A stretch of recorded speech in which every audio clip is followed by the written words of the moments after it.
당신이 매일 들여다보는 시계는 시간을 보여주지 않습니다. 그것은 오직 반복을 셀 뿐입니다. 초침의 왕복, 진동의 횟수, 원자의 떨림.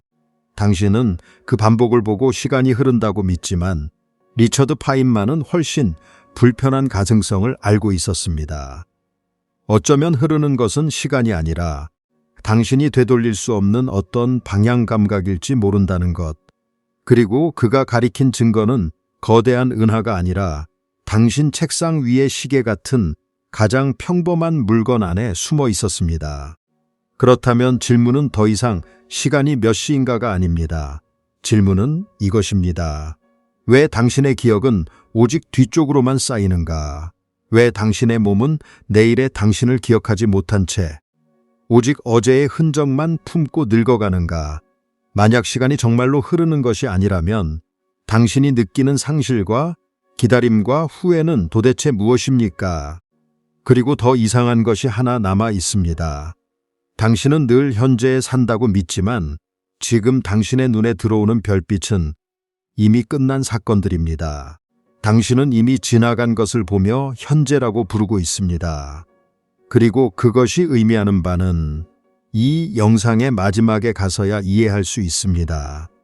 파인만은 시간을 정의하려는 순간 이미 우리가 함정에 빠진다고 보았습니다. 그는 거의 장난처럼 이렇게 말합니다. 시간은 아무 일도 일어나지 않을 때 일어나는 것이다. 그러나 곧바로 그 정의가 별 도움이 되지 않는다고 밀어냅니다. 그리고 더 날카롭게 덧붙입니다. 시간은 우리가 얼마나 오래 기다리는가라는 쪽에 가깝다고. 이 말은 단순해 보여도 위험합니다. 왜냐하면 그 순간 시간은 사물 그 자체가 아니라 경험의 방식처럼 느껴지기 시작하기 때문입니다. 생각해 보십시오. 당신이 방 안의 모든 시계를 멈춘다고 해서 시간이 멈출까요? 벽시계의 배터리를 빼고 휴대폰 전원을 끄고 원자시계의 숫자까지 지운다고 해서 저녁은 오지 않게 될까요? 아니면 단지 당신이 변화를 세는 장치를 잃어버렸을 뿐일까요? 이 차이는 사소하지 않습니다. 그것은 시간에 대한 거의 모든 오해가 시작되는 갈림길입니다. 우리는 시계를 보고 시간이 흐른다고 말합니다. 그러나 시계가 하는 일은 단 하나입니다. 일정한 변화를 기준 삼아 다른 변화를 비교하는 것. 다시 말해, 시계는 시간을 만든 것이 아니라 변화들 사이의 질서를 정리한 것입니다. 그런데도 당신은 평생 그 질서를 강처럼 느끼며 살아갑니다. 하지만 여기서 더 이상한 일이 벌어집니다. 당신은 시간을 눈으로 본 적이 없습니다. 소리로 들은 적도 없습니다. 손으로 만진 적은 더더욱 없습니다. 당신이 실제로 본 것은 해가 기울어지는 장면, 식어가는 커피, 자라나는 아이, 깊어지는 주름, 달아가는 문손잡이뿐입니다. 모두 변화입니다. 그런데 당신의 뇌는 그 모든 변화 뒤에 하나의 보이지 않는 실체를 상정합니다. 그것을 시간이라고 부릅니다. 이제 아주 평범한 장면 하나를 떠올려 보십시오. 컵 속의 얼음이 천천히 녹습니다. 처음엔 경계가 선명했습니다. 고체와 액체, 차가움과 미지근함, 분리와 질서. 그런데 몇 분 뒤 그 구분은 흐릿해집니다. 만약 누군가 그 영상을 거꾸로 재생한다면 당신은 즉시 이상함을 느낄 것입니다. 물이 저절로 모여 얼음이 되고 흩어졌던 분자들이 약속이라도 한 듯 다시 정렬되는 장면. 물리법칙의 미세한 수준에서는 완전히 금지되지 않았을지라도 당신은 그것을 현실 같다고 느끼지 못합니다. 왜일까요? 그 이유를 지금 말하면 너무 일찍 문을 열게 됩니다. 아직은 한 가지만 붙잡고 가야 합니다. 당신이 시간이 흐른다고 느끼는 거의 모든 순간은 사실 어떤 배열이 풀어지고 어떤 경계가 무너지고 어떤 정보가 퍼져나가는 장면과 연결되어 있다는 것. 다시 말해, 당신은 시간을 보는 것이 아니라 질서가 헤어지는 방향을 보고 있을지도 모릅니다. 파인만은 시간을 설명할 때 늘 우주에서 가장 거대한 것과 가장 사소한 것을 같은 문장 안에 놓곤 했습니다. 하루를 재는 태양과 손목시계의 진동, 수십억 년 된 암석과 당신 맥박의 리듬. 그에게 중요한 것은 규모가 아니었습니다. 중요한 것은 반복과 비교였습니다. 하루는 반복처럼 보이고, 진자는 반복처럼 보이고, 원자의 떨림도 반복처럼 보입니다. 우리는 그 반복 위에 초와 분과 나이를 적어 넣습니다. 그렇게 해서 시간은 마치 독립된 실체처럼 보이기 시작합니다. 잠깐, 이 부분이 진짜 충격적입니다. 당신의 몸도 같은 방식으로 시간을 착각합니다. 당신은 내가 어제보다 오늘 더 나이 들었다고 느끼지만 실제로 당신 몸 안에서 일어난 것은 수많은 비가역적 변화입니다. 세포는 손상되고 복구되고 단백질은 접히고 풀리고 에너지는 쓰이고 열은 흩어집니다. 당신이 느끼는 늙음은 시간의 맛이 아니라 되돌리기 어려운 변화의 누적일 수 있습니다. 여기서 첫 번째 사고 실험을 해봅시다. 당신 앞에 완전히 같은 두 개의 방이 있습니다. 하나는 어제의 당신이 있고 다른 하나는 내일의 당신이 있습니다. 외형만 놓고 보면 둘 다 당신입니다. 그러나 두 방의 공기 분포, 체온, 기억의 배열, 뇌속, 시냅스의 기록은 같지 않습니다.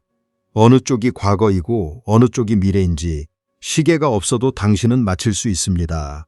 왜냐하면 한쪽에는 더 많은 기록이 있고 다른 쪽에는 아직 만들어지지 않은 기록이 없기 때문입니다. 당신은 시간을 시계로 구별하는 것이 아니라 정보가 쌓인 방향으로 구별합니다. 그런데 바로 여기서 문제가 더 깊어집니다. 기록은 왜 한쪽 방향으로만 쌓이는가? 왜 컵은 깨지고 다시 조립되지 않으며 왜 말은 입에서 나간 뒤 되돌아오지 않는가? 왜 당신의 의식은 과거를 회상하면서도 미래를 회상하지 못하는가? 이 질문의 답은 시간 자체보다 더 오래된 곳, 우주의 시작 조건까지 거슬러 올라갑니다. 이제 첫 번째 고리를 아주 조금만 풀겠습니다. 시간은 흐르는 물질이 아닙니다. 파인만에게 시간은 우선 측정된 관계였습니다. 어떤 변화가 다른 변화와 어떻게 대응되는지를 말해주는 좌표에 가까웠습니다. 시계는 시간을 저장하지 않습니다. 시간을 흘려보내지도 않습니다. 단지 규칙적인 변화를 제공하여 다른 사건들을 그 위에 배열하게 해줄 뿐입니다. 하루는 지구의 회전이고 초는 원자의 진동이며 당신의 기다림은 그 반복 사이에 생기는 체감입니다. 그래서 파인만은 시간을 정의하는 것보다 시간을 어떻게 측정하는지가 더 중요하다고 보았습니다. 하지만 이것만으로는 아직 충분하지 않습니다. 왜냐하면 좌표로서의 시간은 설명해도 방향으로서의 시간은 설명하지 못하기 때문입니다. 우리는 언제만 묻지 않습니다. 우리는 왜 한쪽으로만을 묻습니다. 여기서 파인만의 더 차가운 대답이 등장합니다. 미래와 과거의 구별은 시간이라는 강이 있어서 생기는 것이 아니라 엔트로피가 증가하는 방향 때문에 생깁니다. 질서 있는 배치는 가능한 경우의 수가 적고 무질서한 배치는 가능한 경우의 수가 압도적으로 많습니다. 그래서 우주의 미시 법칙이 대체로 되감기 가능해 보여도 거대한 집합에서는 질서가 풀어지는 쪽이 압도적으로 자연스럽습니다. 파인만은 이것이 비가역성의 원천이라고 말합니다. 그리고 더 무서운 문장을 남깁니다. 우리가 과거는 기억하고 미래는 기억하지 못하는 이유도 우주가 더 높은 질서였던 쪽을 과거라고 부르기 때문이라고. 잠시 숨을 고르십시오. 당신이 첫사랑을 기억하는 방식, 어린 시절 집의 냄새를 기억하는 방식, 어느 겨울밤 유리창의 온도를 기억하는 방식까지도 사실은 우주의 거대한 비대칭과 연결되어 있을 수 있습니다.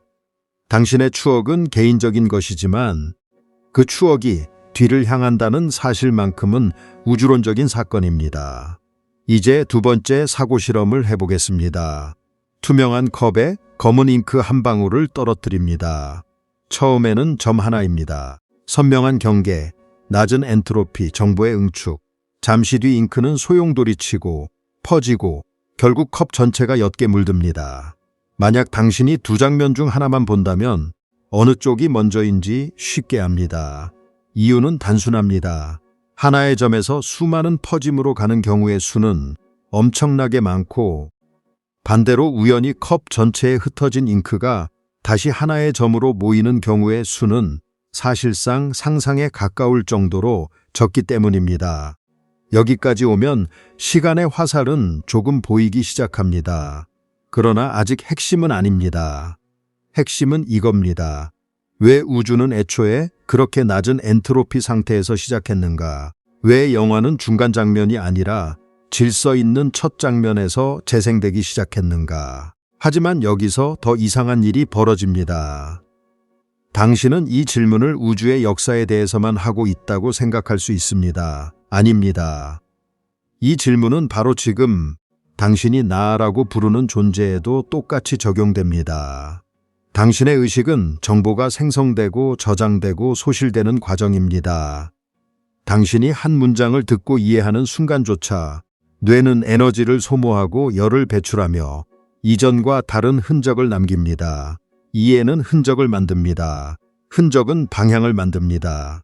그래서 의식은 시간의 바깥에서 둥둥 떠 있는 영혼이 아니라 비가역적 변화를 먹고 자라는 과정처럼 보이기 시작합니다. 파인만은 자연이 인간의 상상력보다 훨씬 더 크다고 여러 번 말했습니다. 그 말은 위로가 아니라 경고에 가깝습니다. 우리가 시간이 흐른다고 느끼는 것은 우주의 본질일 수도 있지만, 반대로 인간 두뇌가 감당할 수 있는 방식으로만 우주를 읽고 있다는 증거일 수도 있기 때문입니다. 생각해보면 서늘합니다. 당신은 시간을 경험하는 것이 아니라 흔적을 경험하는 것일지도 모릅니다. 이미 일어난 변화가 남긴 불균형, 이미 방출된 열, 이미 새겨진 기억, 이미 무너진 질서. 우리는 그것을 삶이라고 부르지만 우주의 언어로 번역하면 그것은 한 방향으로 기록되는 과정인지도 모릅니다. 그렇다면 또 하나의 고리가 열립니다. 만약 시간의 방향이 엔트로피라면 지금 우리가 느끼는 현재는 무엇입니까? 정말로 우주 전체에 하나의 공통된 현재가 존재할까요? 아니면 현재라는 것도 당신 뇌가 만들어내는 지역적 환각일까요? 이 질문에 닿는 순간 파인만의 대답은 열역학에서 상대성으로 미끄러져 들어갑니다. 그는 시간과 공간을 분리된 두 개의 상자가 아니라 하나의 구조로 생각하도록 우리를 밀어 넣었습니다. 우리가 사는 세계에서는 시간은 특별해 보이지만 깊은 수준으로 내려가면 사건은 공간과 시간의 좌표 속에 함께 배치됩니다. 다시 말해 지금이라는 감각은 우주의 절대 표지가 아닐 수 있습니다. 그것은 관측자와 운동 상태와 정보 처리 방식에 따라 달라지는 매우 국소적인 감각입니다. 파인만의 상대론 설명을 바탕으로 한 의역.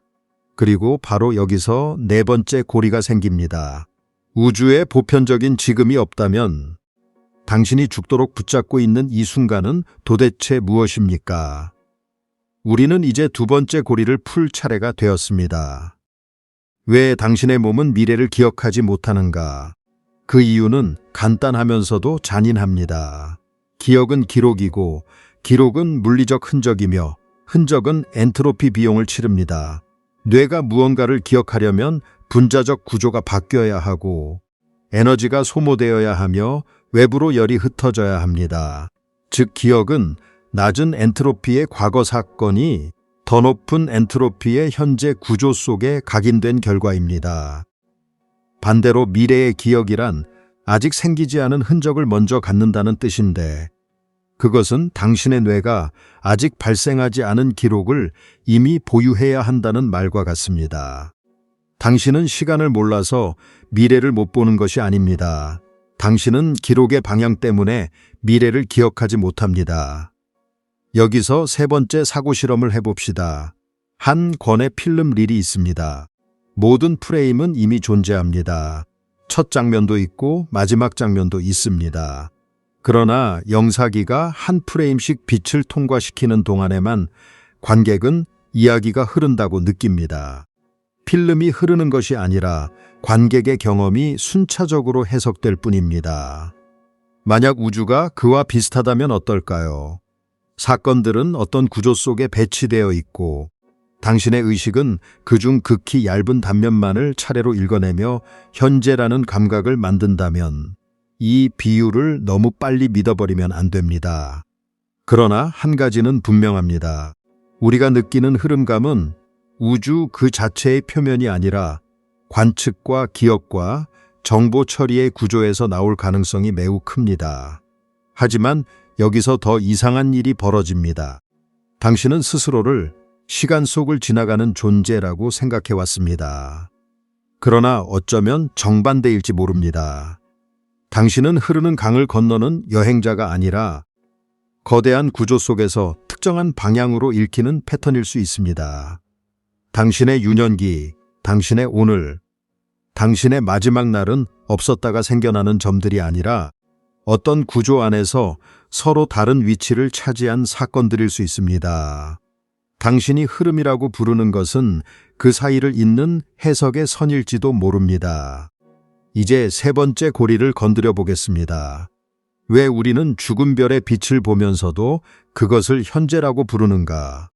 왜냐하면 현재는 우주 전체에서 동시에 존재하는 절대적 순간이 아니라 당신에게 지금 도달한 정보가 조직되는 현장이기 때문입니다.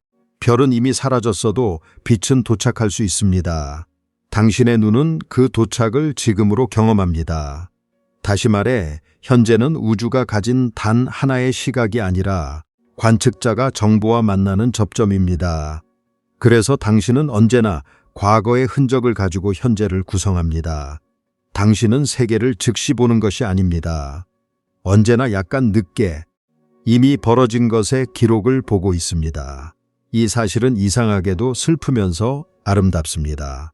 당신이 보는 노을은 이미 지나가는 것이고 당신이 듣는 목소리는 발화 이후의 잔향이며 거울 속의 얼굴조차 빛이 왕복한 뒤에 도착합니다. 우리는 단 한 번도 완전히 순수한 현재를 만난 적이 없습니다. 그런데도 우리는 그 지연 속에서 사랑하고 결정하고 후회하고 기다립니다. 어쩌면 삶이란 완벽한 현재를 소유하는 일이 아니라 늘 조금 늦게 도착한 우주와 화해하는 일인지도 모릅니다.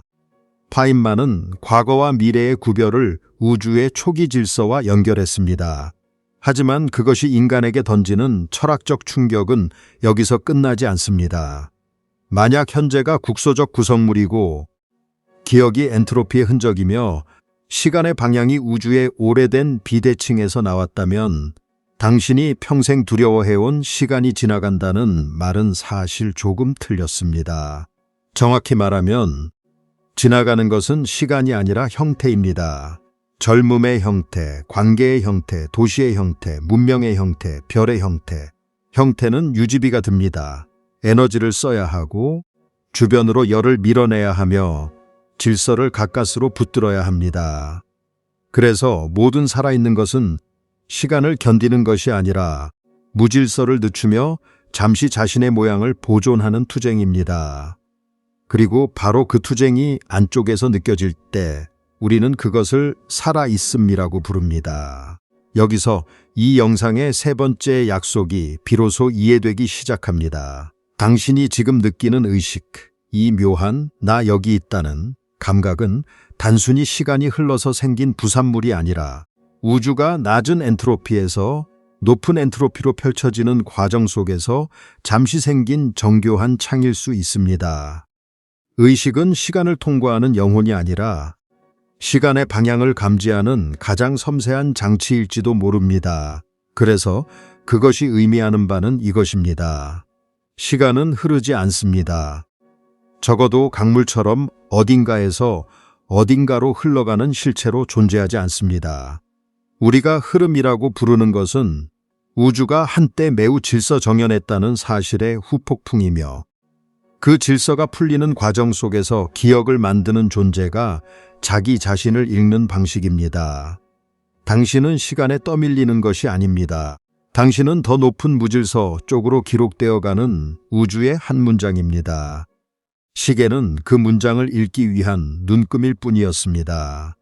주름은 시간이 남긴 자국이 아니라 유지되던 형태가 지불한 비용입니다. 기억은 과거가 특별해서가 아니라 더 질서 있었던 방향의 흔적이기 때문에 뒤를 향합니다. 그리고 현재는 우주의 절대적 중심이 아니라 정보가 당신에게 도착하는 지점에서 잠시 켜지는 불빛입니다. 그러니 결국 당신이 두려워해온 것은 시간이 아니었습니다. 당신이 두려워한 것은 형태가 풀리는 일, 기록이 쌓이는 일, 우주가 당신 안에서도 조용히 엔트로피를 증가시키고 있다는 사실이었습니다. 하지만 바로 그 사실 때문에 지금 이 순간의 의식은 기적처럼 보입니다. 무질서가 커지는 우주 한가운데에서 당신은 잠시 자신이 존재한다는 것을 알고 있으니까 이제 질문은 하나만 남습니다. 만약 시간이 흐르지 않고 오직 우리가 그것을 한 방향으로 읽고 있을 뿐이라면 당신이 나라고 부르는 이 의식은 우주의 어느 지점에서 시작된 것이고 또 어디에서 끝나는 걸까요? 그 대답은 아마 시간보다 더 낯선 곳에 있을 겁니다.